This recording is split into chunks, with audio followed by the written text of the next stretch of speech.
Good morning, Miss Lorele Cagande. I am Joy A. Gumatay. And I am Maria Jane Lee Galasio. And now we are here to show our demo teaching.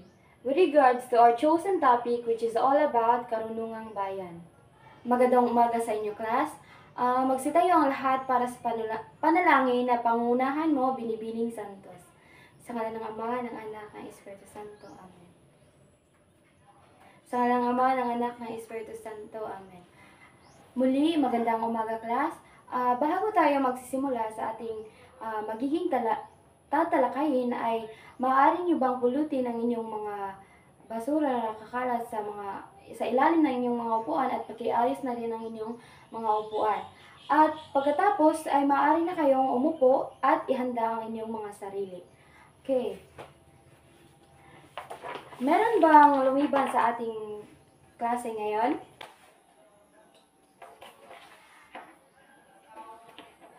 Mabuti naman kung ganon. Ikinagagalak kung walang lumiban sa ating tagpo ngayon at sana'y ganito parati. Bilang pagbabalik-aral sa ating naging talakayan noong nakaraang linggo, maaari mo bang sagutin, Ginoong Reyes? Ano ang ating naging talakayan noong nakaraang linggo? Tama! Maaari mo bang sagutin kung ano ang kahulugan ng bugtong Binibining Olarte?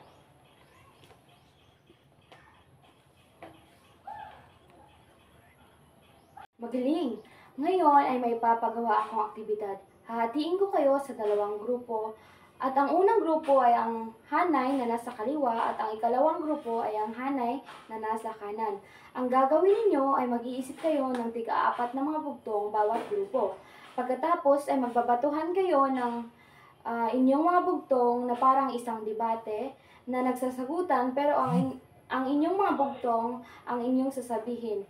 At sasagutin ng isang hanay at ang unang magsasabi ng kanilang mga bugtong ay ang unang grupo.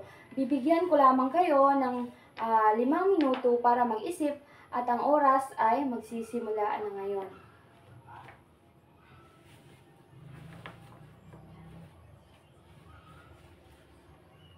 Tapos na ang oras, maghanda ang unang grupo at sabihin na ang inyong mga bugtong. Okay, tama. Kayo naman, ikalawang grupo ang magsasabi ng inyong mga bugtong.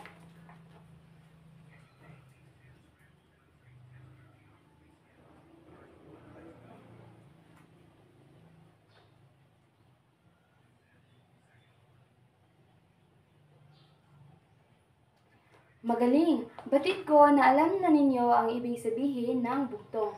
Bigyan ang inyong mga sarili ng palakpakan.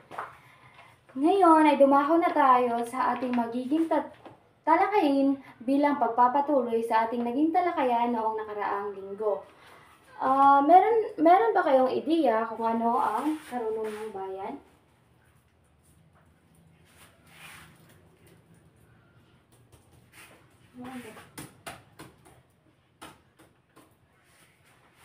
Tama! Mamaya ay tatalakayin natin ang iba't ibang uri ng karunungang bayan. Dumako na muna tayo sa kung ano ang ibig sabihin ng karunungang bayan. Ito ay isang sangay ng politika na nagpapahayag ng kaisipan at paniniwala. Ito ay sumasalamin sa iba't ibang karanasan ng mga tao na nasa isang kultura. Ginagamitan ito ng malalim na mga salita at matatalinghgang salita upang mapatalas ang kaisipan ng isang tao. May iba't ibang uri ang karunungang bayan. Una ay ang salawikain.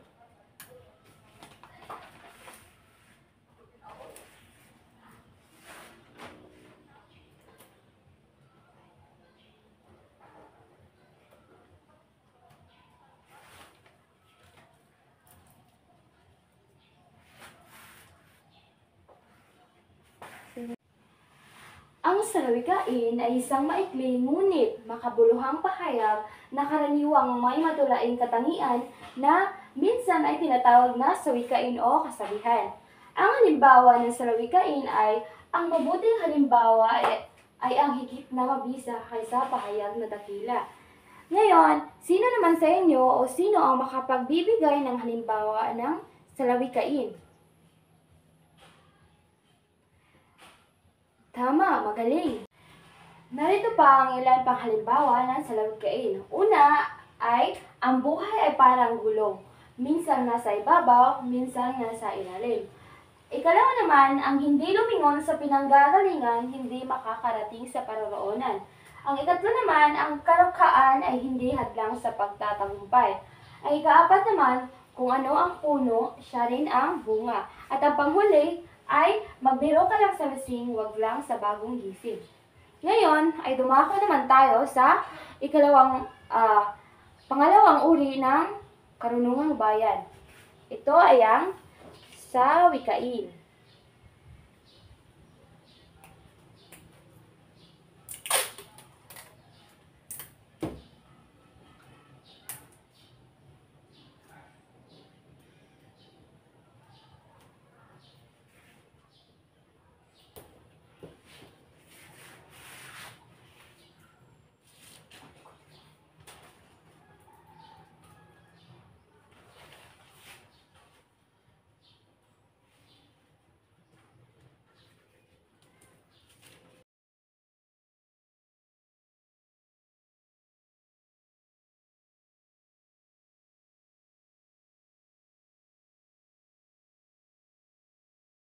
Ang sawikain ay nahahati sa negatibo at positibo. Ngayon, narito naman ang mga halimbawa ng positibong sawikain. Una ay makapalang palad. Pangalawa, parang kidlat. Pangatlo, malawak ang isip. Ang pang-apat, ang pag-iisang dibdib. At ang panghuli naman ay amoy pinipig. At narito naman ang mga halimbawa ng negatibong sawikain. Una ay ang ibaon sa hukay. Pangalawa ay anak dalita. Pangatlo naman ang basa ang papel. At pang-apat, mahina ang loob. At ang palima naman ay buhaya sa katihan. Ano nyo ba ang sawikain, class? Mabuti naman kung ganon. Ngayon ay dumako na tayo sa isa pang uri ng karunungang bayan, ang kasabihan. Maaari niyo bang basahin kung ano ang definisyon ng kasabihan?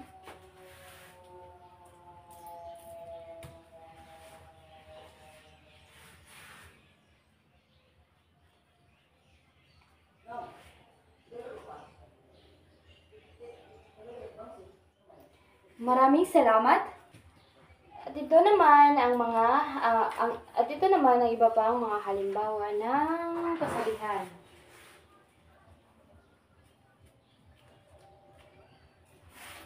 Una ay ang ikaw ang nagsaing, iba ang kumain. Pangalawa, walang mahirap sa taong masikap. Pangatlo naman, kung hindi uukol, hindi bubukol. Pang-apat naman, kapag may sinuksok, may madudukot. At ang panghuli naman ay may pakpak ang balita. Ngayon, sino naman sa inyo ang makapagbibigay ng halimbawa ng kasabihan?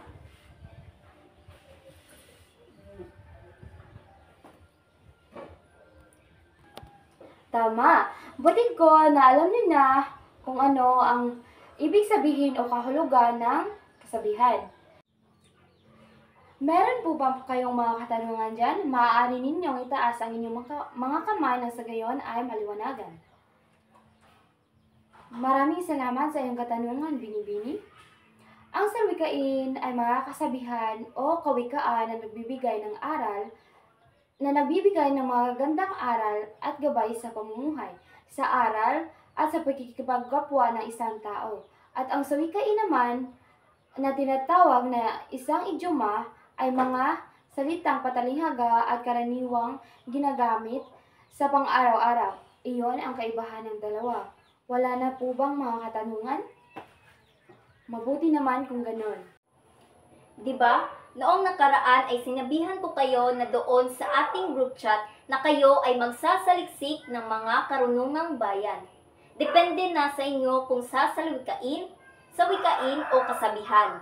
Pumapatungkol ang inyong nasasaliksik na halimbawa ng mga karunungang bayan. At pagkatapos ay ipapaliwanag ninyo kung ano ang ibig sabihin o ang kahulugan ng inyong napiling halimbawa.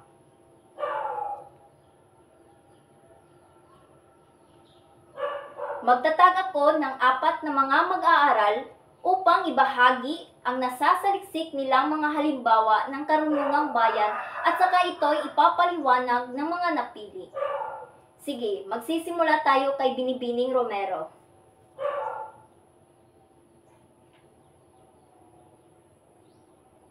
Mahusay. Ngayon, ikaw naman, Ginoong Bernardo.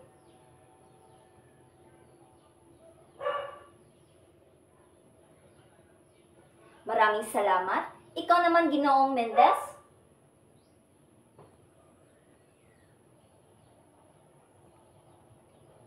Okay, maraming salamat. Ang panguli ay si Binibining Abelva.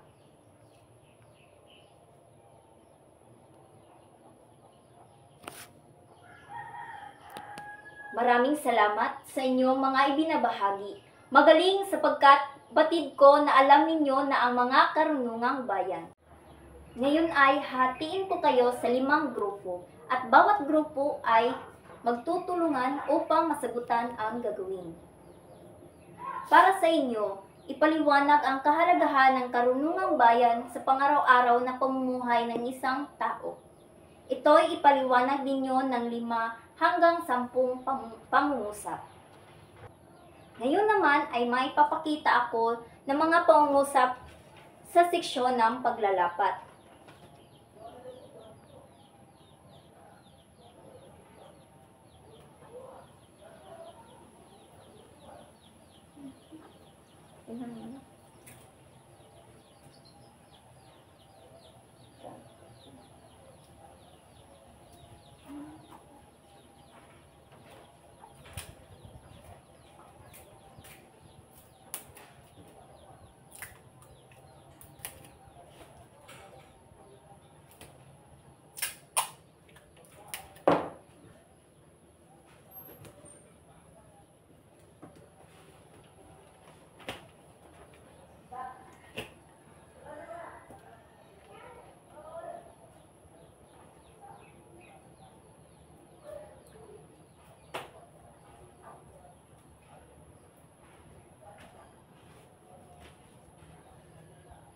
Panuto.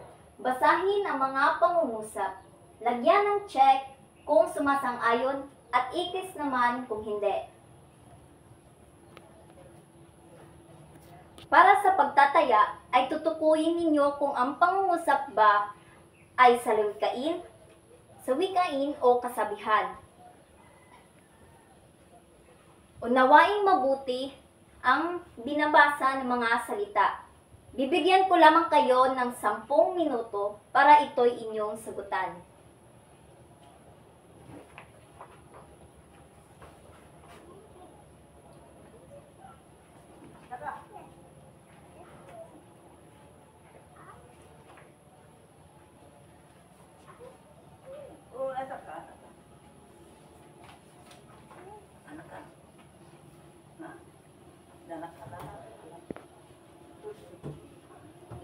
Tapos na ba ang lahat? Bakit may nag-uusap na dyan? Kung tapos na, maaaring ipasa ang papel sa harap.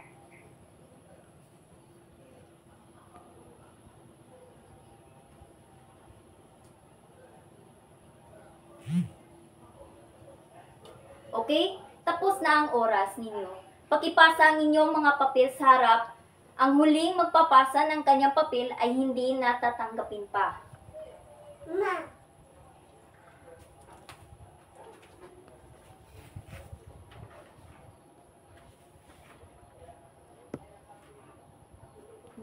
Para naman sa inyong takdang aralin na ipapasa bukas ng umaga sa ating oras ay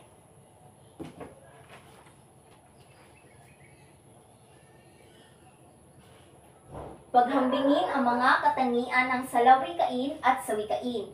Ilagay ang pagkakatulad at pagkakaiba ng bawat isa sa isang Venn diagram. Siguro naman alam na ninyo kung anong Venn diagram. Kung hindi pa, parang ganito. Ito yung Venn diagram. Then, Sa parteng ito, isulat ninyo ang pagkakaiba ng salawikain sa sawikain. At sa parteng naman ito ay isulat ninyo ang pagkakaiba ng sawikain sa salawikain. Then sa gitna naman ay isulat ninyo ang pagkakatulad ng salawikain at sawikain. Maraming salamat class sa inyong pakikinig at kooperasyon. Naway may natutunan kayo sa ating leksyon ngayong umaga. At iyon lamang sa umagang ito. Paalam class! Ang buhay ay parang gulong, minsan nasa ibabaw, minsan nasa mali. Ano mali?